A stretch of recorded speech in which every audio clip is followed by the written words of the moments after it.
Hello and welcome to another episode of From the Pink Seats podcast here on the State of Louisville Podcast Network. We're the internet's first and only and best podcast dedicated exclusively to the University of Louisville football program. I'm producer Keith. Joining me in the digital Kern's Corner studio, Vince Lococo. And Vince, we got a great Victory Monday show lined up, and then technology had other plans, so now it's a Victory Tuesday show. Yeah. I mean, that was frustrating. Get it together, Riverside. Get it together. Yeah, you know what's never frustrating? Our friends in the YouTube chat, aka the Pink Seats Party Deck. You all joined us last Friday night for the watch along party, and man, it was a blast. I hope you all had half as much fun as me and Vince did out at J-Town Beach at the watch party sponsored by our friends over at Surfside. That was a great time. Yeah, that was awesome. Shout out to Danny and Jackie for opening the doors at the J-Town Beach. Thanks to Randy for coming out supplying the surf sides for us. I mean, it was an insane time, something we'll definitely be doing more of. What was your favorite moment in the night, Keith? Like outside of the obvious last I was going to say, seconds honestly, of the stream. What was your favorite part of the stream? You know, whatever about the game. Well, I was going to say one of my favorite miscellaneous moments of the night was, there were two, the look of joy and whimsy at everyone who saw that 10-foot tall Surfside can inflatable the first time. Everyone just, what? Oh, that's amazing. Randy looked at me and goes, I've got a 10-foot inflatable if you want me to put it up. I was like, yeah. He put it up, man, and I'm like, this is insane. And the other great part of the watch party was just, if you all didn't tune in, or if you all missed Vince and didn't think he was on, it's understandable. This man is the mayor of J-Town, shaking everyone's hand, kissing all the babies, throwing hugs around. Dude was the most popular guy in the building, and it wasn't even close. So shout out to the mayor, Vince Lococo. Good one. I've always told you all that if we do stuff in J-Town, people will show up. They will always show up. Yeah. So where else we want you guys to start showing up? Subscribe. Hop on over to the State of Louisville YouTube page. Hit that subscribe button if you haven't. If you're watching here and you aren't, you probably should, because we're going to hang out. We do live shows. We've got basketball season coming up. They're going to be doing live shows as well. People are going to get excited about that. We're trying to put together some more watch parties for some more of the road games coming up this season if you want to keep hanging out with us, because this first one went so well. There will be one for Virginia Tech, so just keep your notifications on. Be ready for, the Jacob Lane graphic to be posted, and there will be one for Virginia Tech. I can assure you of that. So make sure you come out and see us and hang out and have a good time. Vibes are way too good, that Miami game. Way too good. Right. So subscribe over on the YouTube. If you're listening to this audio after the fact, hit that subscribe button or hit some follow to the feed, whatever they're telling you to do on whatever podcast platform you want now. Leave a review, unsubscribe, re-rate, re-review, resubscribe, and make sure to hop on in. And one more thing I want to get out here. Preview episodes tomorrow, you're going to see me and Vince out on location. It's going to be a fun one.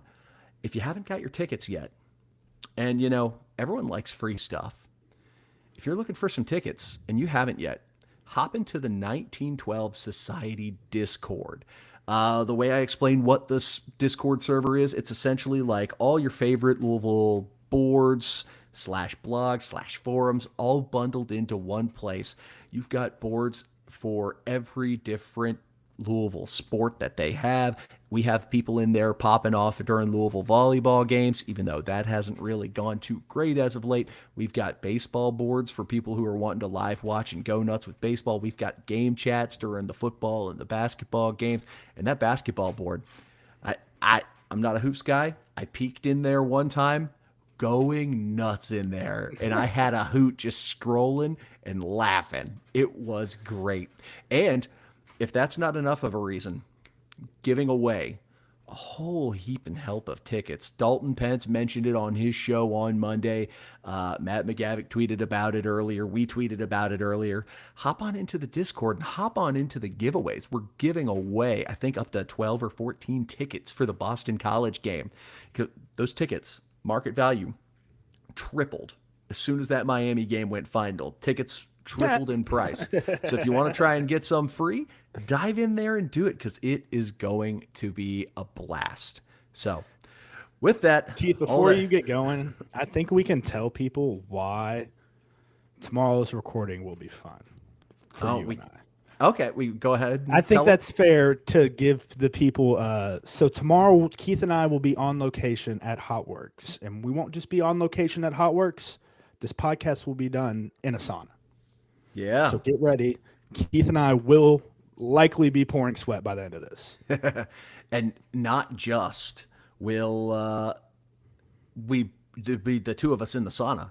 We may also have a guest joining us digitally as well. So keep your eyes peeled. Might have exciting, fun guest, friend of the show hopping on the program. So get excited for that tomorrow. We're going to try and kick off around 8 o'clock. Depending on how things shake out with getting things set up, might start a little later than that, but 8 o'clock's the start time. We see people asking for the Discord link in the chat. We will get that posted here in just a little bit, and we'll have it in the description of the YouTube video as well, because we want to get people in there and we want to get people signed up. So, with all that being said, time for the pregame vibes. How are we feeling? I know we were feeling great. We were at the beach, J-Town. We were getting set up. Oh, hold on. I'm skipping a segment. Around the ACC, we can't let people off the hook. We can't let people off the hook, but we'll make it quick. Bill Belichick, still winless in ACC play. Shocker. Yeah, wow. He may have 7 Super Bowl rings, but he just can't handle the grind of ACC football. Georgia Tech knocked off Duke, so now they have an inside track to the ACC championship game. My preseason hot take was that if they pulled that off, they were going to be the ones. The winner of that game was going to make the title game.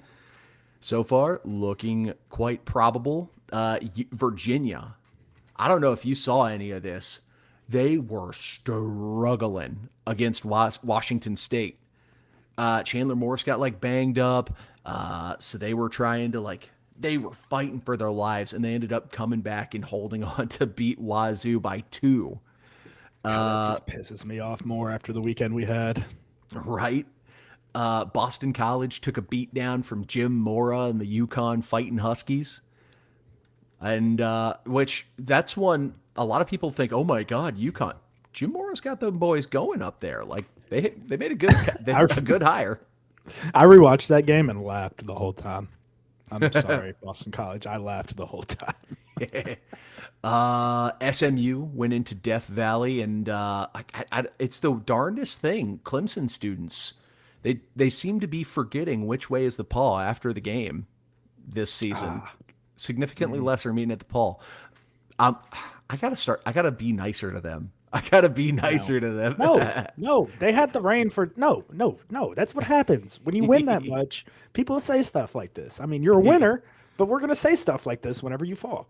Yeah.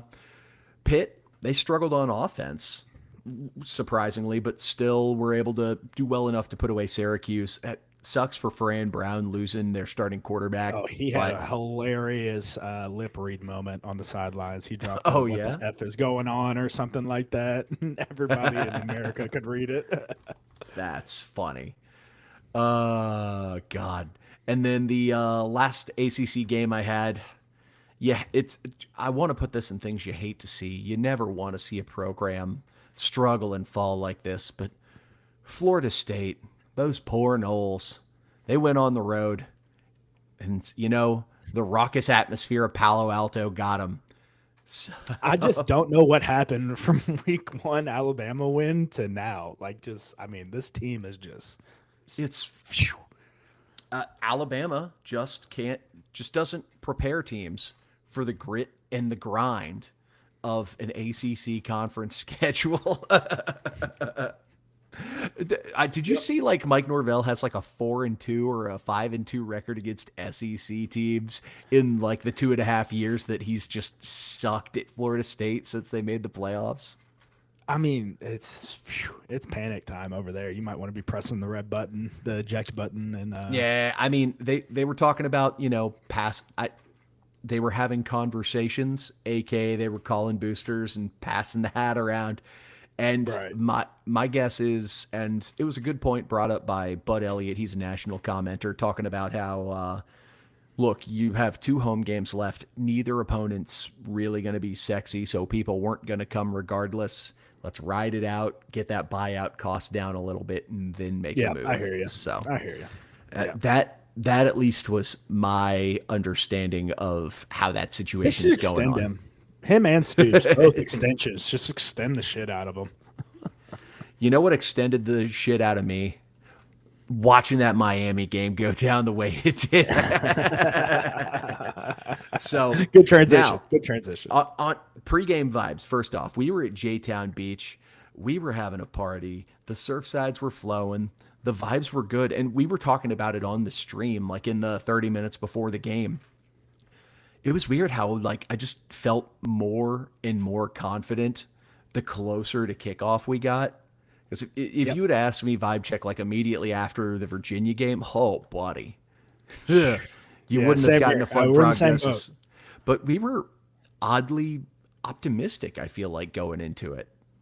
Yeah, you and I definitely were. That was probably the third Surfside we drank, so definitely the buzz was starting to hit. No, I'm kidding. It was, I don't know, man. Just like I said in the recording Wednesday, and like I'd been saying all week, everybody had really been saying it. These are games that Jeff gets guys ready for. He gets teams up and, ready to play these big-time games against top-ranked opponents, and I mean, sure enough, the guy comes through for you, and we were due, like we said, we were due for a Cristobal game, which really you can't even blame this on Cristobal. This is all Carson Beck.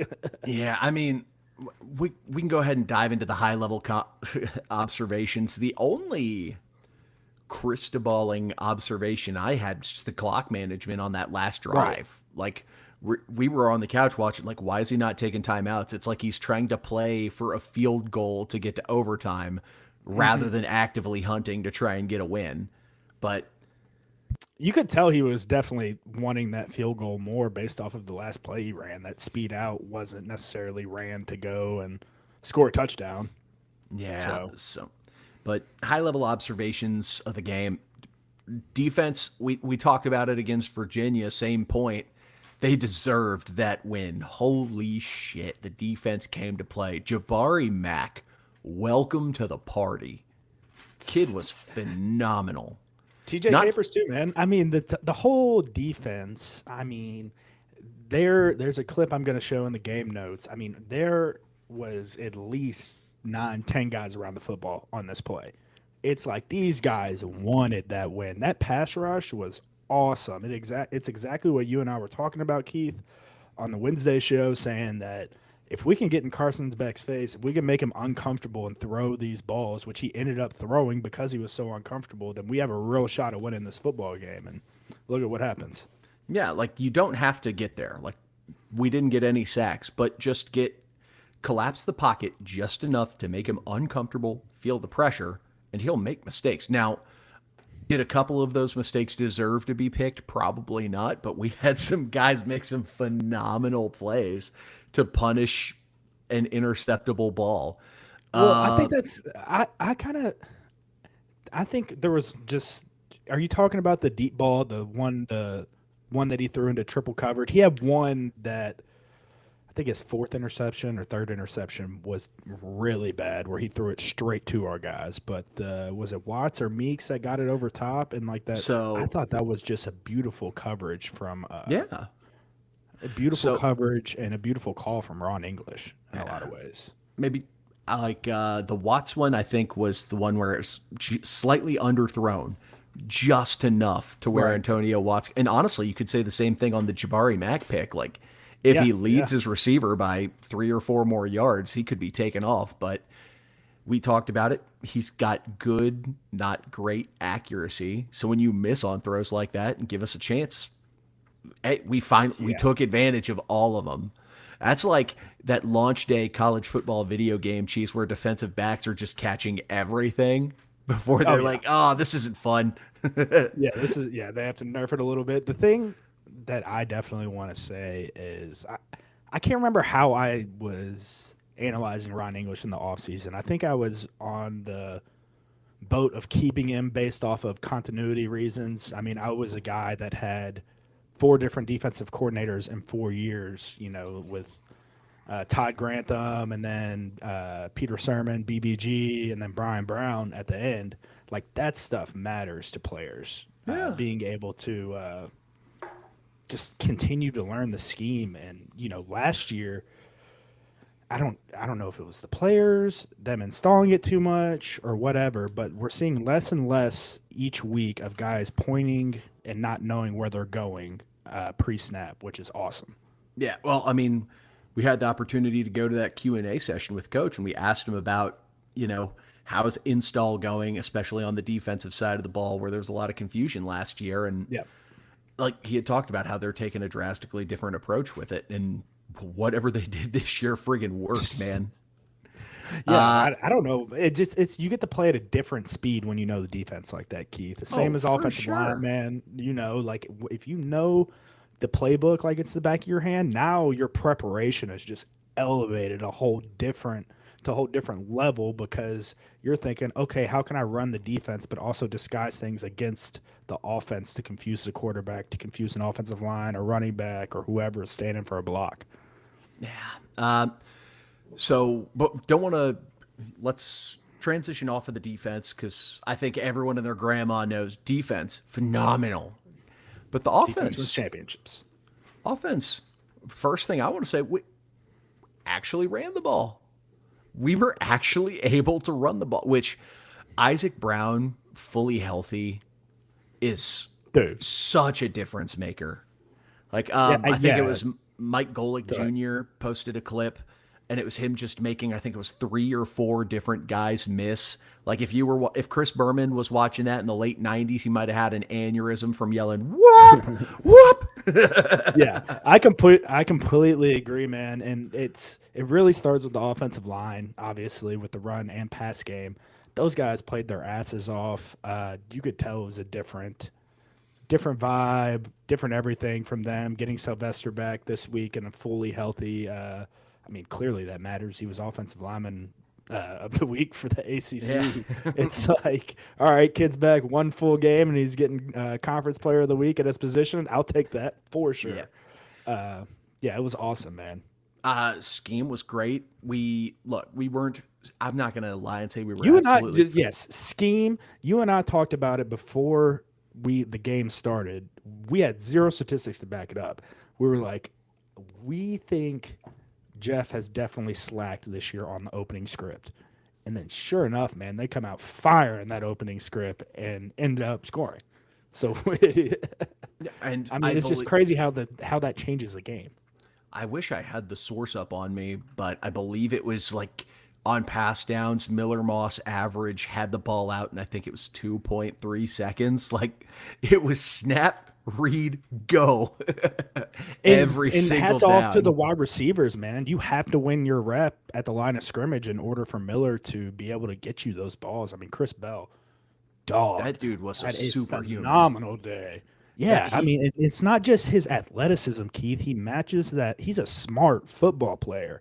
I mean, when he is running his route, like his eyes are just constantly in the right spot, and it's just so fun to watch. That touchdown where he scored on the rub where he sat it down. I mean, that was just the perfect read from the wide receiver and quarterback and he drop stepped. People are like, how'd he score right here?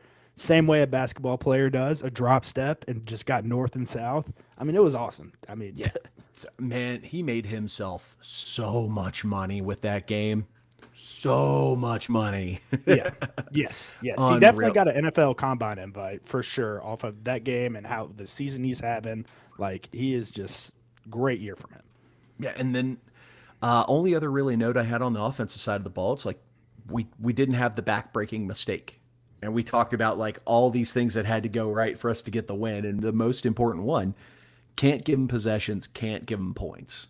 And we didn't do that. Well, we gave them one at the very end to make things way too interesting. But Oh my God, that was so stressful when he fumbled. Oh Man. my God. My heart and stomach just fell to the floor. I could have puked.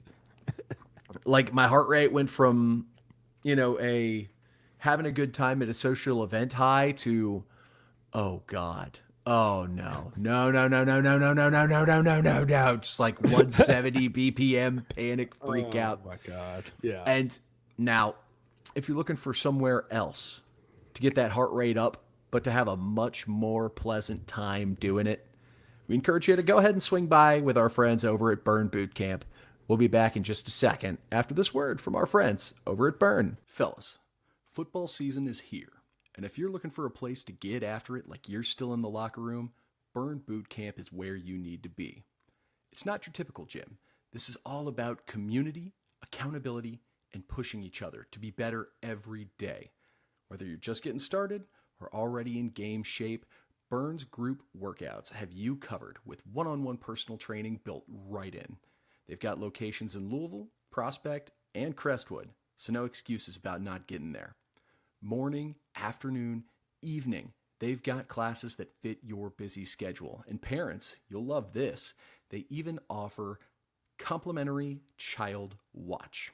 Right now, you can sign up for a free 3-day trial with unlimited workouts. Check Burn Boot Camp online at burnbootcamp.com and see for yourself what it's all about. Then get off the sidelines and get in the game with Burn Boot Camp. Let's go through these game notes. It's time for Vince's game notes segment, and this is going to be a fun one. I know we've had a couple of bummer game notes segments in the past. I'm looking forward to having a great time with this one. We finally have a good game notes, Keith. It's nice. Right here, I love Miller. I mean, looks at the inside linebacker to outside linebacker. You can tell it's cover one. All the eyes of the DBs are on the wide receivers. Play it out, Keith. You'll be able to see it better once it's played out. Look at Miller's head. Cover one. Win at the line of scrimmage and get north and south. So you mentioned how quick he was getting the ball out. We had it in our heads early on that we were going to do that. Hit the next one for me. Yep. So we have an early push from the offensive line. I loved it from the beginning, establishing the line of scrimmage. You have to hit these guys in the mouth and let them know, it's going to be like this every single play. So let it ride, Keith. I love Musa right here, man. I haven't given Musa any credit, but I love him coming around and just pulling and getting in his way. I would love for his pad level to be a little bit lower, but still, just to hit is good enough for Isaac Brown. And again, that's one of the things we talk about with Isaac Brown, just him being healthy, being such a difference maker. You don't need to make a 3-yard wide hole for him to get through. Just give him a chance and he's going to make something happen. I don't know what they teach with that new pull step technique, but I don't like it. But then Isaac Brown just making guys look foolish. Insane. It's insane.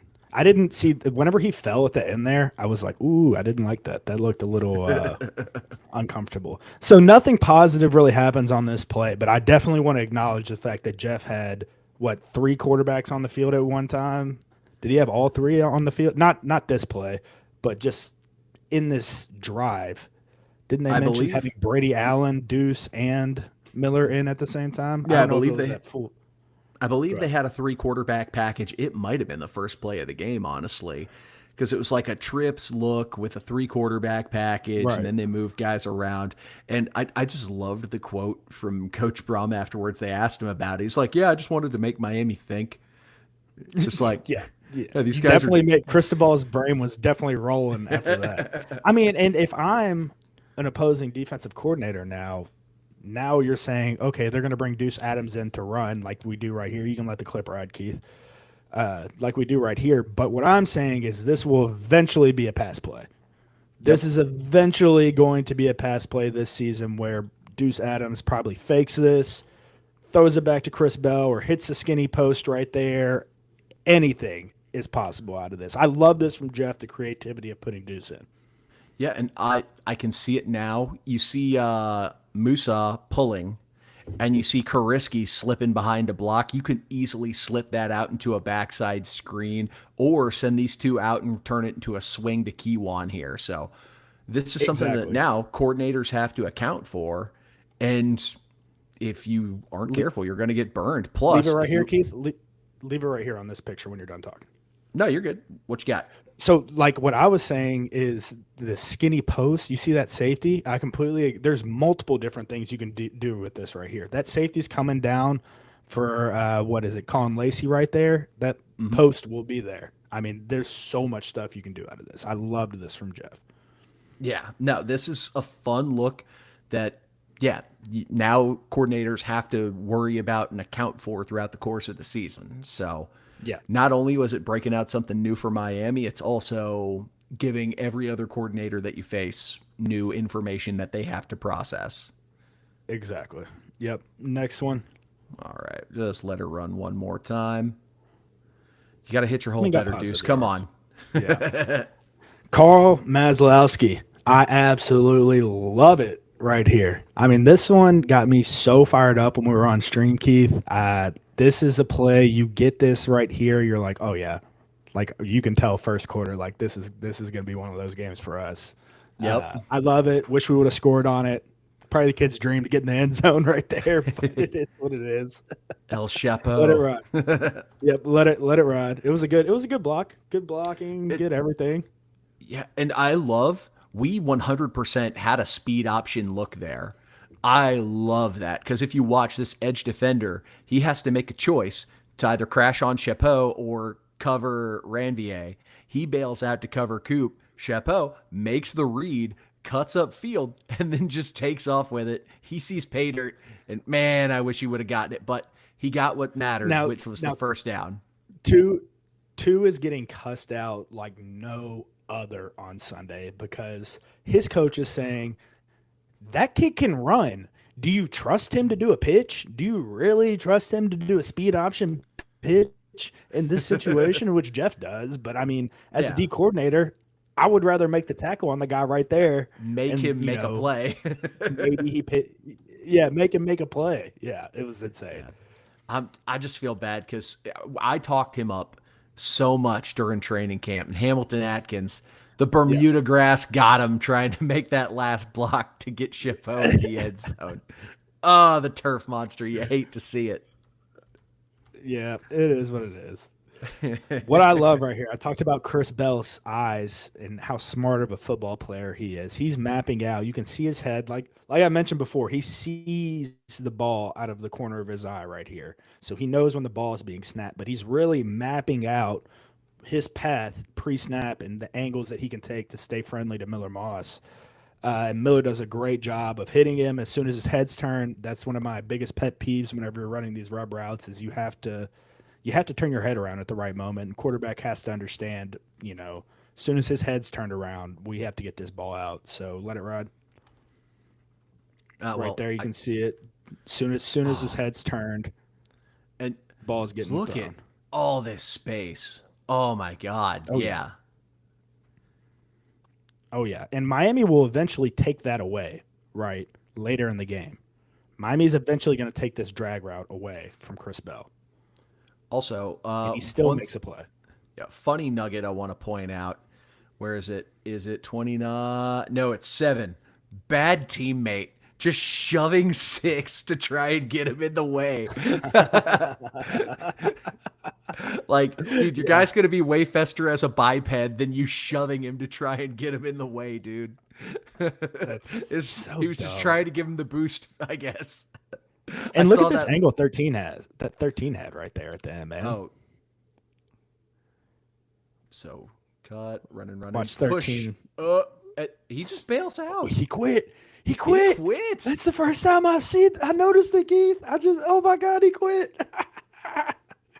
With 5. So it's first quarter, and they're already quitting. Now, if Miami's coaching staff isn't just gonna if there's one thing I feel like Mario Cristobal will preach, it's effort. That buddy might be getting a new culo ripped in Phil. Could not pay me to be him in the meeting room. Could not pay me. Man.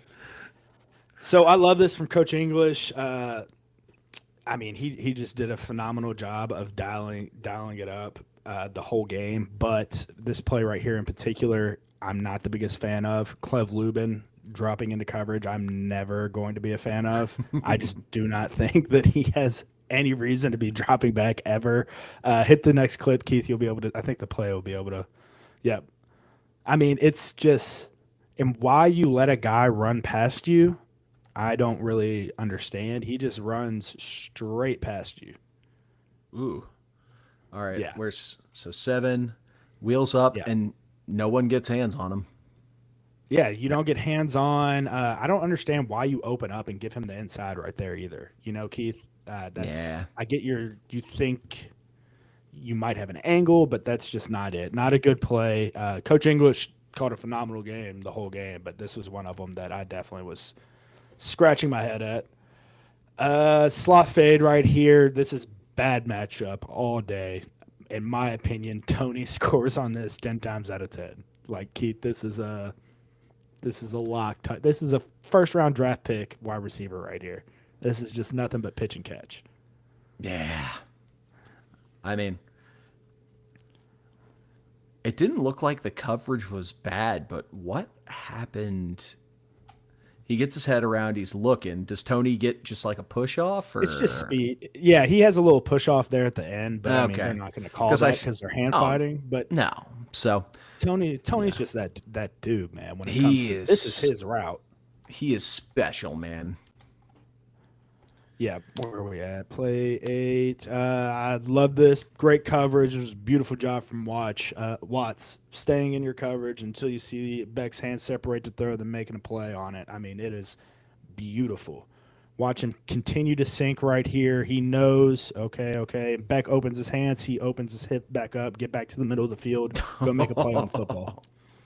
And that's just extending. Awesome.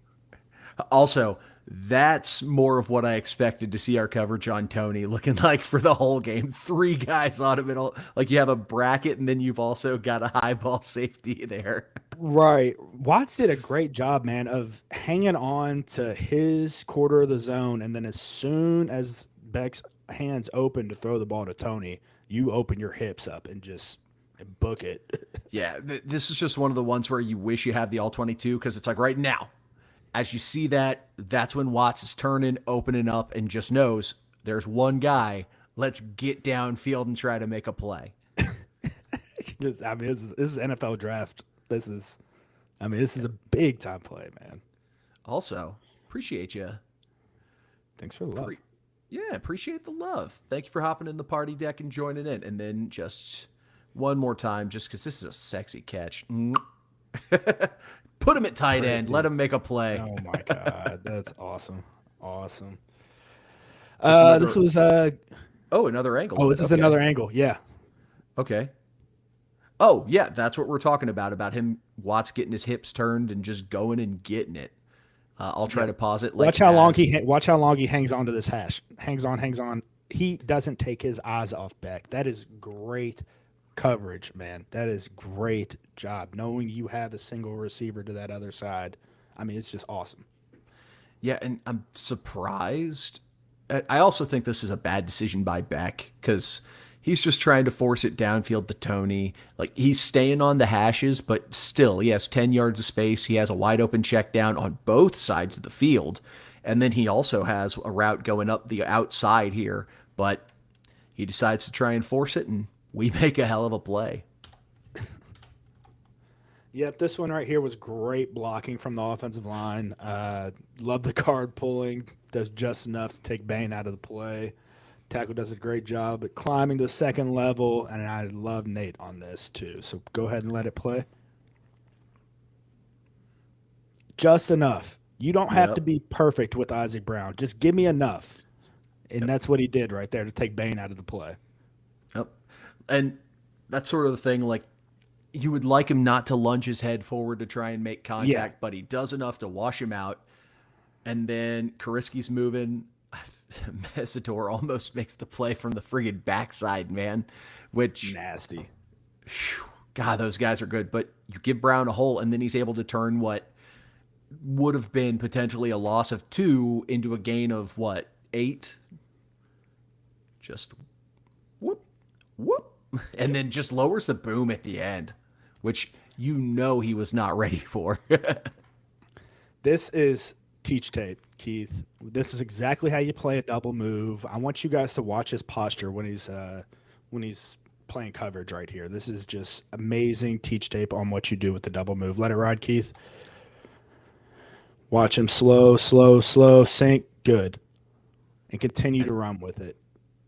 And then just high points, goes up and gets it right there. This is exact. Yep, go ahead. Well, I was going to say right there, that's what you were talking about, like sync with it. And then the double move happens, which I wish I could just resume, but syncs and then boom, right back with him. Doesn't get beat. Yeah. Goes up, mosses him. Hips don't lie, man. Hips don't lie. He wasn't even, I mean, and that's really a bad double move by the wide receiver in a lot of ways. I mean, Coach Brewer probably would have gave him a minus on that and said your double move didn't do shit because it didn't at the end of the day.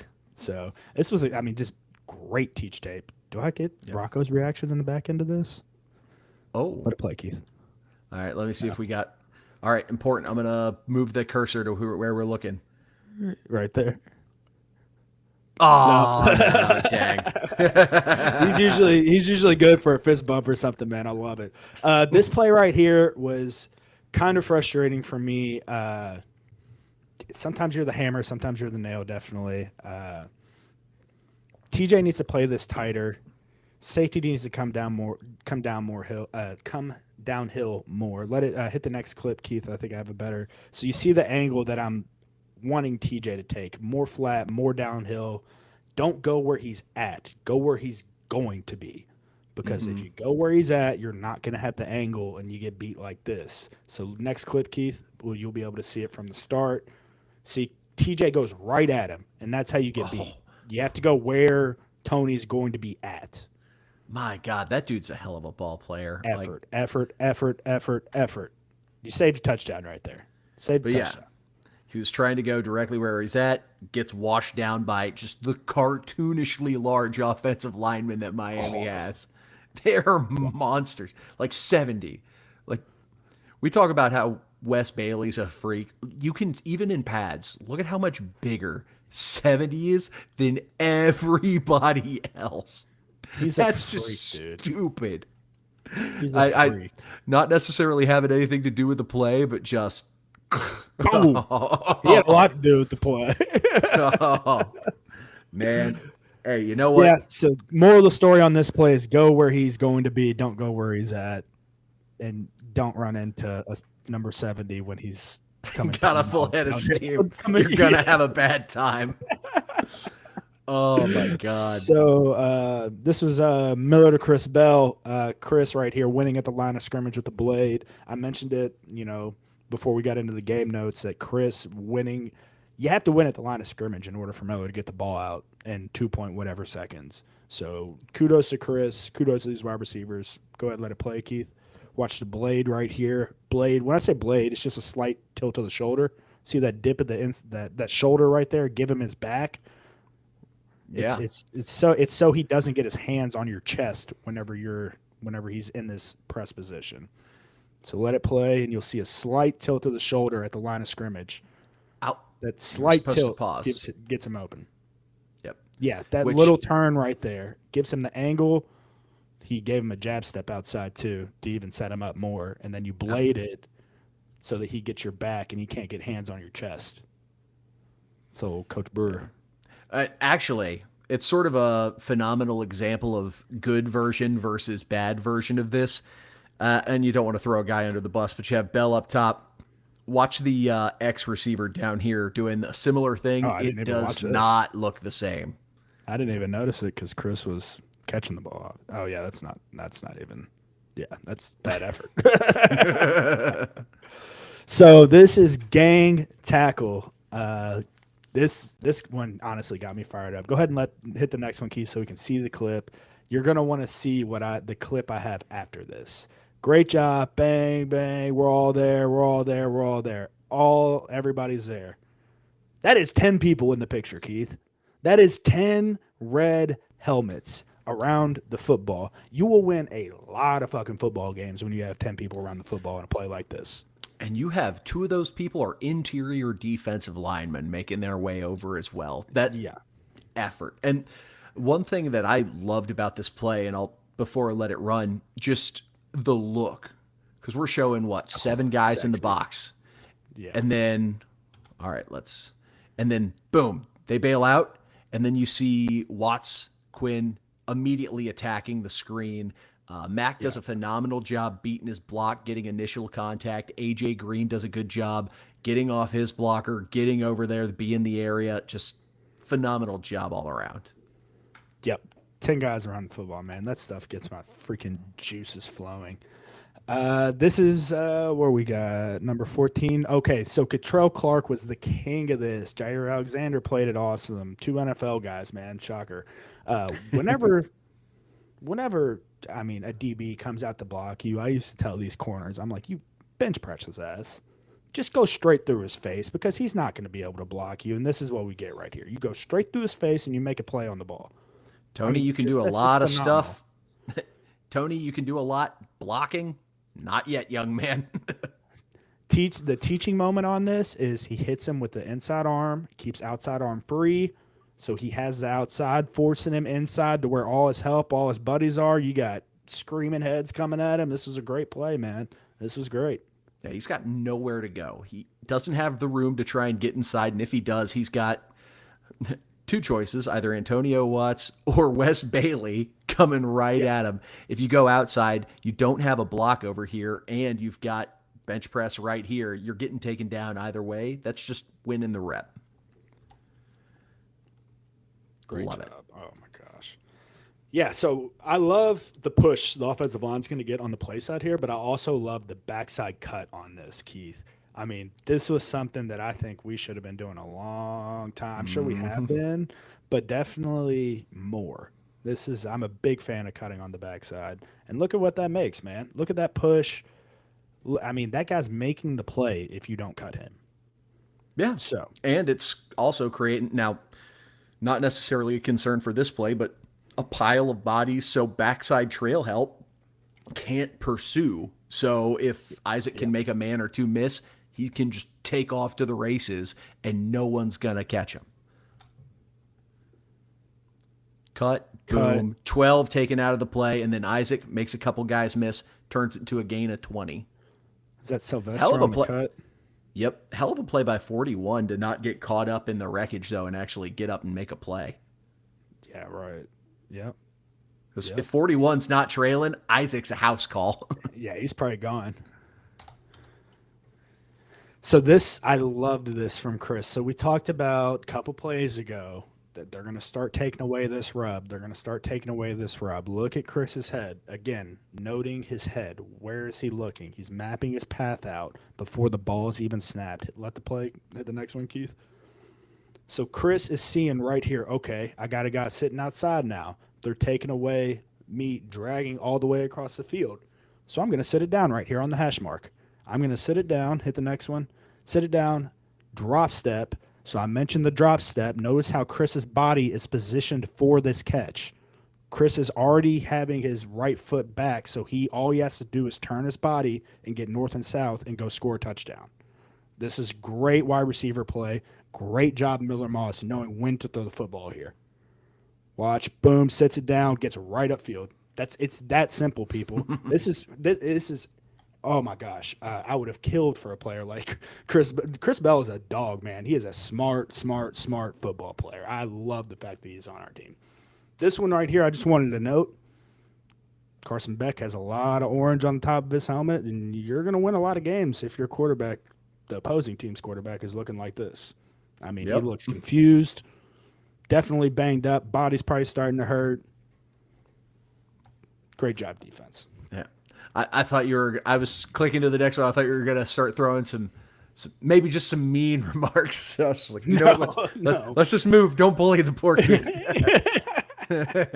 He gets enough of that in his own city. I mean, he had his car stolen, broken up by Cavender, all that stuff. I mean, just terrible decisions throwing the football on plays like this.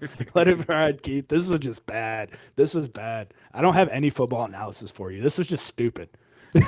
Now, I think I know what caused the momentary stupidity. You got Renee Conga coming at you at full speed. I'm Yeah, getting but that big out.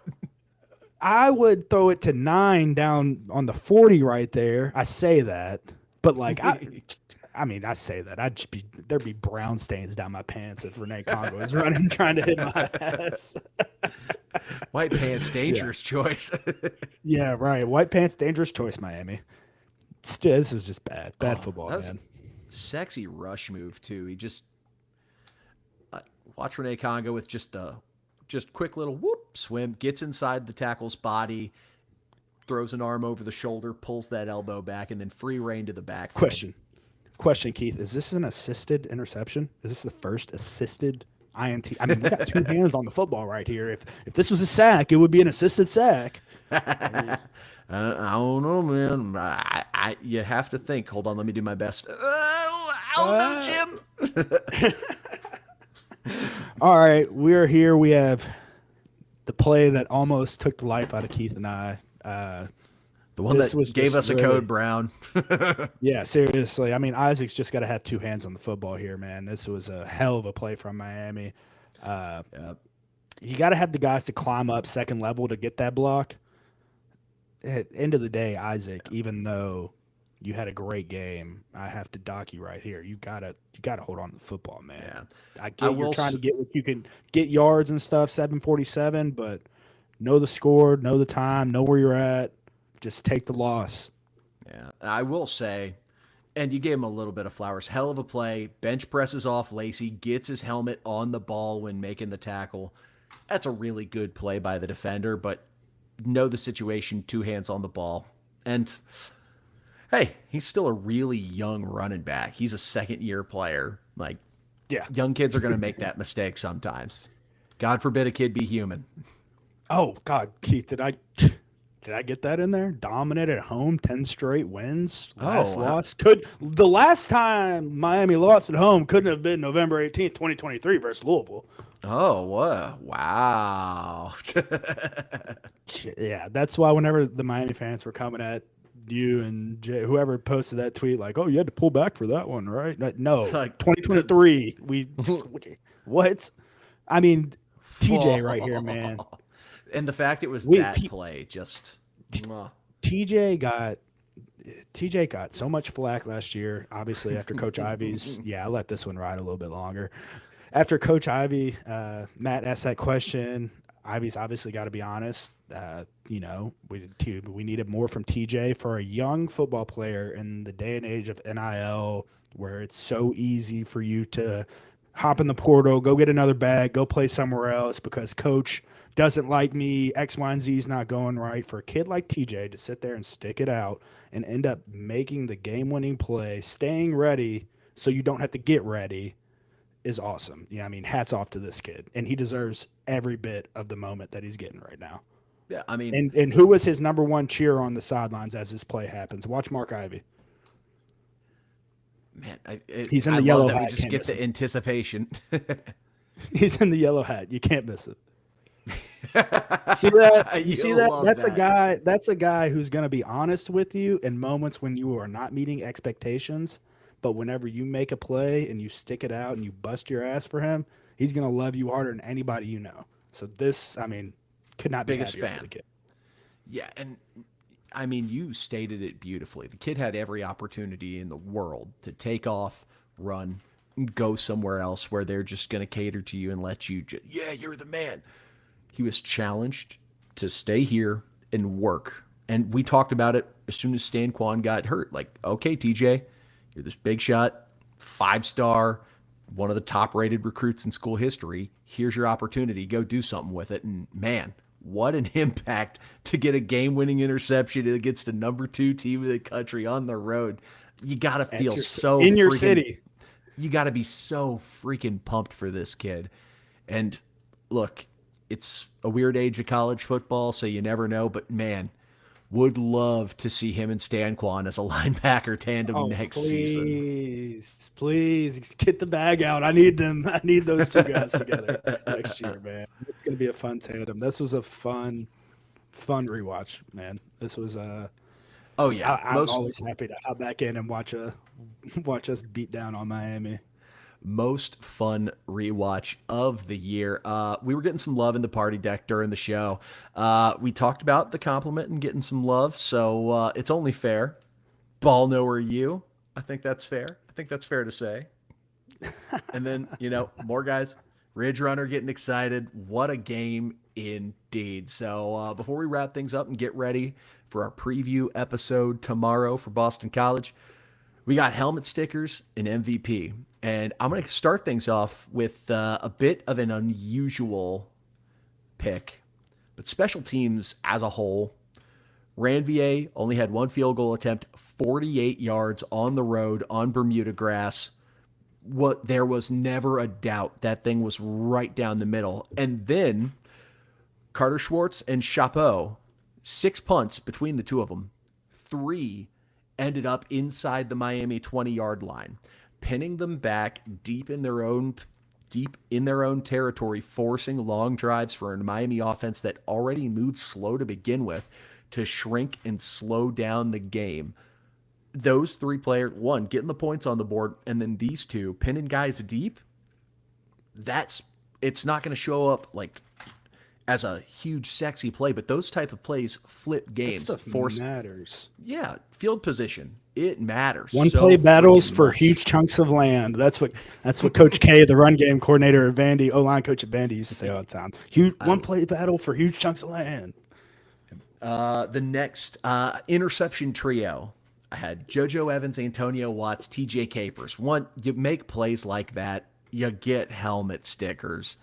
Watts deserved one even without the interception. He was all over the place. Right. Same with JoJo Evans, and should have had 2 interceptions, had one taken back for a nonsense roughing the passer. Capers essentially sealing the game. Realistically, you could give helmet stickers to everyone on the defense as a whole. Defensive line, I decided to show some love to the interior guys. We talked about how Miami's going to want to run between the tackles. Can we muddy things up so much that they just aren't effective? And less than 100 yards rushing for the Canes. I think Mark Fletcher only ran for like 20, just made a mess and eliminated the running game from Miami and forced them to become more one-dimensional than they like and forced them to rely on Carson Beck. You've been high on the D-line all year, Keith, and it really stood out this game. Renee and Jordan, they difference makers this game, and you could tell. And they're finally starting to get national love because they've been doing it against teams that are really good at running the ball, but because they don't have the big sexy brand on their helmet, no one's like, whatever. I think Louisville's sexy. Yeah, going up against teams with sexy logos on their helmet. So you go up against a team that's going to have potentially 5 guys playing on Sunday on their offensive line, and you just shut them down and completely eliminate the running game. Hell yeah. I think Gerard and Kaga made themselves money in this game, potentially. Yep. Offensive side of the ball. Now, not a super impressive stat line. And maybe not necessarily the biggest and most deserving reason to give a helmet sticker, but Miller Oss, man. Mistake-free football and took charge and led the guys when you needed it. Got balls out, let his playmakers make plays, and man, it pulled on my heartstrings a little bit seeing those shots of Miller just so emotional as the game went final, man. Like he'd been wanting that moment for a long time. We mentioned TJ, but it had to have felt just as good for Miller. We had the post, I don't know if it was Presley, Jacob, or yourself, who posted about Miller and just his long journey and betting on Louisville, betting on himself.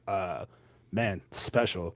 I hope he continues to just improve throughout the year, man. Just play consistent football, don't make dumb mistakes, and we'll win a lot of football games with you playing quarterback. When we landed him, and I think it's fair to say us two were like some of the biggest detractors. We talked about like, what are the pros? What's a good Miller Moss game look like? That was a fantastic Miller Moss game. Didn't try to press, didn't really have the opportunity to press anything downfield. I think we tried to draw one play downfield, and that was Miami's sack. So, but that is the essence of a Miller Moss game. Like if every game for the rest of the season, if Miller Moss does that, I'll be thrilled. And Isaac Brown, helmet sticker, showed up healthy, did the damn thing. 18 missed tackles forced, according to Pro Football Focus. Unreal performance. Cheat code. The kid's literally a cheat code. And now we get to the point where there are two individuals that I have put for MVP. We're doing sort of offensive-defensive split. Offense, it's obvious, man. Chris Bell. Holy shit. What a game. What a freaking game. What did he have? 136 receiving yards, 2 touchdowns on 9 catches, averaging 15 and a dime for each catch. Unreal. And then I had for defensive MVP, Jambari Mack. Dude, engaged, made tackles, played good coverage, made a phenomenal interception, didn't get targeted that much over the course of the game. Those were the two I had for MVP. I completely agree with you. Jacob Lane's trying to text and argue with me right now. He said that Chris Bell is the best wide receiver since Harry Douglas, and I am over here pounding my chest for Tutu Atwell. I'm like, did Tutu Atwell just not live and breathe in this universe? He broke just about every single season receiving record you could want. I was going to say Devontae Parker. I mean, honestly. You're still not giving Tutu any love. Did Tutu Atwell just not breathe? Is Tutu not around? I mean, he's the only one still in the league.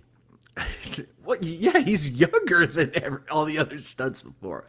But, I mean, and honestly, I think Devontae could have even been more dominant in his era, but he also had Eli Rogers, Damian Copeland, all sharing a receiving. Cole Hicatini, I think, was on this team. Like, that was a deep receiving room, so you didn't have to lean on him. But Chris Bell, I talked about it on Coach Coop, the Miami podcaster show that I did. If you were making a wide receiver in a lab, Chris Bell is what you would come up with. Size, speed, skill, strength. Yeah. He's got everything. And no stupid penalties this game. Yes. Love it. So that's for helmet stickers, MVPs. We'll be back at you tomorrow. HOTWORX, approximately 8 p.m. Might be a bit after, depending on setup. In the sauna. You all want to see Keith. You want to see Keith and I suffer. You all want to. Oh, yeah. You all love the Burn Boot Camp video. So now we're wearing gray, right? Make sure that sweat really shows through. I wasn't planning on it, but that's a great idea. I definitely will. It'll be the one time I purposefully wear gray to sweat. All right. Well, again, if you haven't already, subscribe. State of Louisville YouTube channel. If you haven't already, audio feeds. Make sure you subscribe, unsubscribe, rate, resubscribe, re-rate, re-review, do all that good stuff.